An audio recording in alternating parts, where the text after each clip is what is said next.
As a kid, I was fascinated by airplanes, engineering, aerospace, astronauts.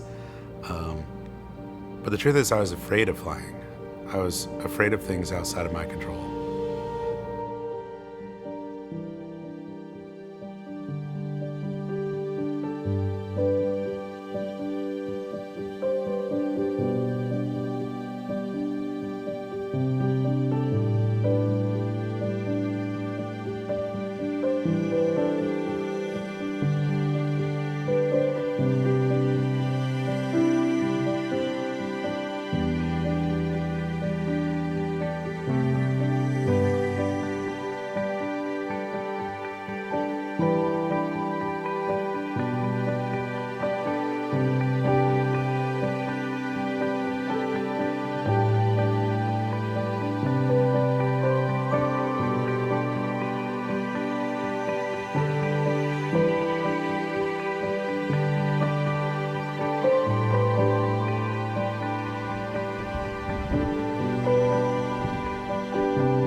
I didn't start flying lessons until I was 34. And that's primarily because I kept putting off, thinking, maybe I'll have the guts to do it another year, another day. And when I started flying, my first lesson was great. My second lesson put the fear right back into me. It wasn't an easy road for me. I felt like it was the first major thing in life that I wanted to do I wouldn't succeed at, that I would quit while doing. I reached out for help. I reached out to friends that are pilots. I reached out to CFIs, a DPE friend of mine in Texas who works with AOPA, saying, how do I get through this? Did you experience this? Have you had students experience this? Clients experience this? And I received some really good advice. Avoid the caffeine because that can raise anxiety. Start early in the morning before it's hot and the heat is causing turbulence over here in sunny Florida. And if you're not comfortable getting into steep turns and emergency procedures, tell your CFI that day, that week, that month, you're not going beyond 20-degree bank. You're not doing emergencies. You're just going up and flying and getting used to the basics. So early on, plateaued very early on, until I grew comfort with it. And we built from there. As a fan of space, anything space, aerospace, aviation, military aircraft, space shuttle, I always had an interest in being a part of it. I had a mentor growing up that said, if you like music, get to know the band. If you like a product, meet its inventor. If you like a company, know the CEO. Through this interest in aerospace and meeting some really great people that are a part of it, I actually was able to begin working with an organization that is a collection of satellite industry and aerospace engineers. On our board, we have astronauts, including Charlie Duke, one of the 4 people alive today that walked to the moon, and local St. Pete astronaut Nicole Stott, who launched in 2 different shuttle missions, spent a few months on the space station, was also an aquanaut for NASA. We are an organization that is aiming to design and deploy data centers for the lunar surface and in orbit around the moon, for the protection of humanity's data and for the protection of data generated on the moon, in orbit around the moon, in orbit around the Earth, and data generated on Earth. Aviation for me wasn't just something I've been interested in since a child, but it was also a way to get me closer to my interests in aerospace in general. It appealed to my desire to solve problems. And I am a fan of checklists, working through checklists. I mean, Checklist Manifesto addresses how aviation safety, aerospace safety, and more was enhanced simply by following checklists. So I'd say that I always had a deep interest in adventuring. I was bored easily. I didn't want to be bored or boring. I was always reaching for more. Aviation became a part of that.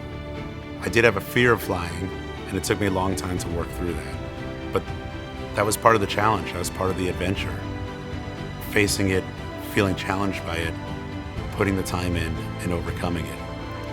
I'd say I still fly conservatively a bit, and part of that's from that fear of not waking up tomorrow, that fear of messing up, that fear of loss of control. That's why I rehearse, I practice incessantly. I have a lot of dual time. I'd say every third flight I'm out there doing stalls and emergency landings.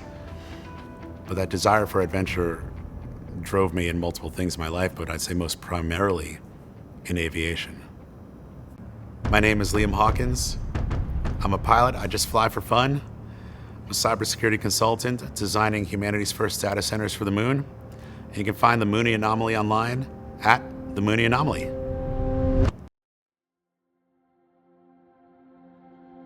So about 7 years ago, I finished my PPL and was renting from the flight school here on field, St. Pete Air, here at Albert Woodard Airport in St. Pete, which I really love this airport. We're right in downtown St. Pete, a city I love, right on the water, minutes from the beach, minutes from the bridge, an hour or so from Key West. It's a really beautiful area for flying. So I spent a couple of years renting. I fortunately had an opportunity to lease a DA-40 with a couple other folks for a few years. And then the adventure of airplane shopping began. I wanted it to be a good Bahamas plane, a good Florida, a good American Southeast, with the ability to be that once-in-a-lifetime cross-country adventure to Alaska type aircraft. So I started searching with what I knew, which at the time was 182, DA-40, and so on. But I wanted a little more speed. I started looking into Comanche and Mooney. I spent a while hunting down both. I was shopping after the peak of COVID, but still kind of in the COVID era. Airplanes were being listed and selling by the time I could call. I chased some Comanches, it didn't work out. I chased some Moonies, it didn't work out. And then we found this Mooney we have here right now. Had a fresh engine overhaul, fresh prop overhaul, but everything else needed some love. The price was right, and I was the first phone call in. So I made a deposit that day, scheduled the pre-buy, and the owner flew it on down to me just a few weeks later. At the time, I was thinking, I'd do a modest panel, clean up the interior, and save a couple years for paint. But just a couple of months after getting the plane, a friend of mine, an artist here in St. Pete, Matt Kress, reached out to me and said, "Hey man, does your plane need paint? Can you find out what it would take from the FAA to let me paint the plane?" And I like this work, but it seemed like a pretty wild idea. But I was down for that. That was another adventure. It'd be an adventure for him, and whatever product came from it would be adventurous in itself. Take a life of its own. And it certainly has. All right. Holy shit. Oh Dude, my that's... God. Let's check this out. That is beyond what I Oh imagined. my God, it's so beautiful. Liam's been, I'm an artist and muralist here in St. Pete. Liam's been a good friend of mine for years, and I knew that he was a plane enthusiast. I've flown on this plane before. A lot of the upgrades were done. He's got quite a nice car collection too, and likes nice things, and as well as nice art. And he and I were talking about this, and I kind of threw the idea at him, like, why don't we bring the art world to the aviation world? And that's how the story began. I put a lot of thought into it. I did a lot of research on aviation art, what was out there, and the more digging I did, the more of an opportunity I saw here, because there's nothing like this that existed. That was one important factor to me, is I wanted to do something that was very different than anything in the sky.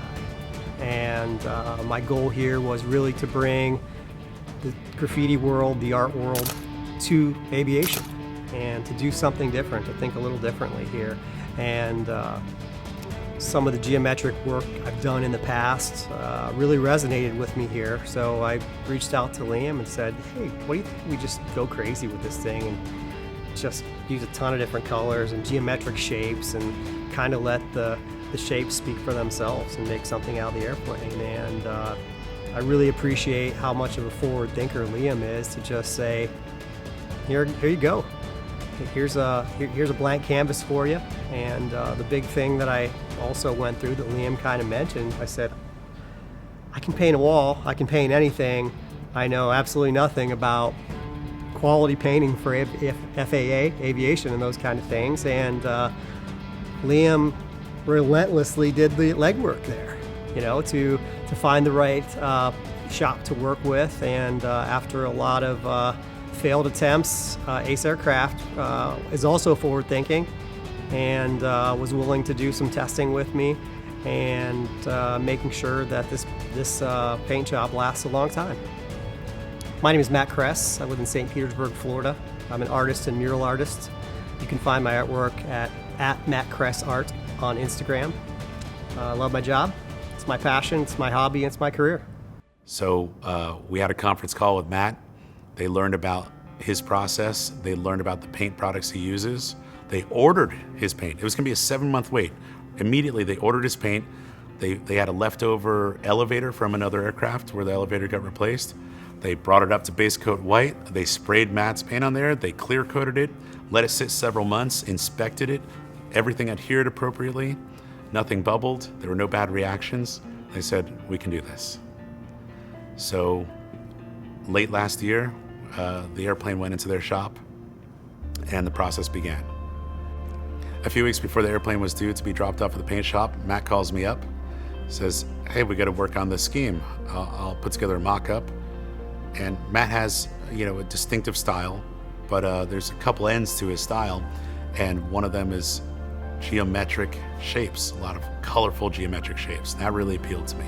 I like a lot of color. I like something that's asymmetric and unexpected.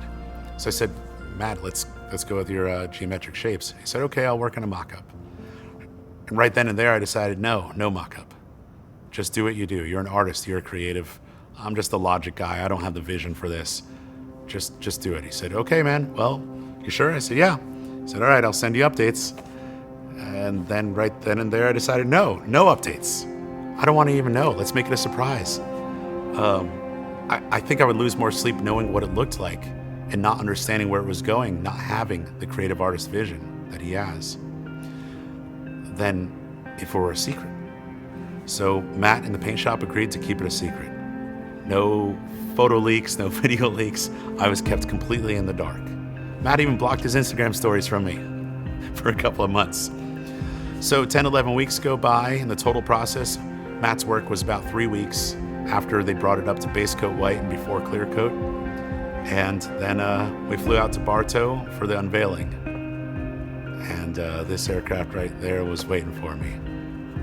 I was stunned, I was impressed. I had guesses. I was thinking it'd be uniform triangles and colors and so on, but this went way beyond that. He really introduced asymmetry, unexpected colors and patterns.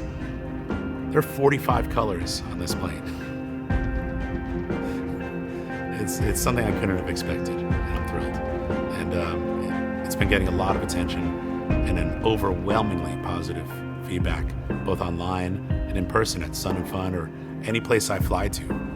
I land at an airport, people walk out on the ramp. I'm flying in, the air traffic controllers start asking me about it. I think every ground controller in Florida has asked me about it so far. So it's been fun. All right. Holy shit. Oh Dude, my that's... God. Let's check this out. That is beyond what I imagined. Yes! Oh my God. I've never seen anything like this. It's amazing.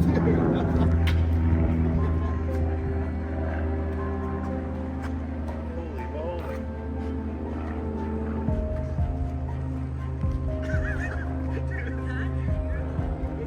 This is insane. I had so many ideas about what it could be, and I was wrong about all of them. It's so good. Oh, I'm glad you like it. Oh my God. That's awesome. You are the wherever you land this plane, you are the man. You are the man. I'm gonna be in so much trouble if I do something wrong with this thing. Oh my God. God. He told us he just bought paint and pints, and he had to paint it a bunch of colors like that because we didn't have a full gallon. Yeah, absolutely. It's been awesome. He's been great. This has been awesome. I smile every time I see it. Every time I see a post, every time someone tags me in it, it makes me feel great because it's making people realize that different is better, and different gets noticed, you know. And I think it's something that I wanted to do to inspire others to really appreciate art, and to think that we could be doing this to a lot more planes out there. So a lot of people have asked me why this design, how this come to be. And I have to tell them, it wasn't my design. It was Matt's idea. It was his design. He went nuts. I was open to it. He's a friend, and I like his style. So I knew it was going to be a good product. I thought it might be a little wild, and it kind of is, but my gosh, it was right up my alleyway. But his vision and my interests really came together on this.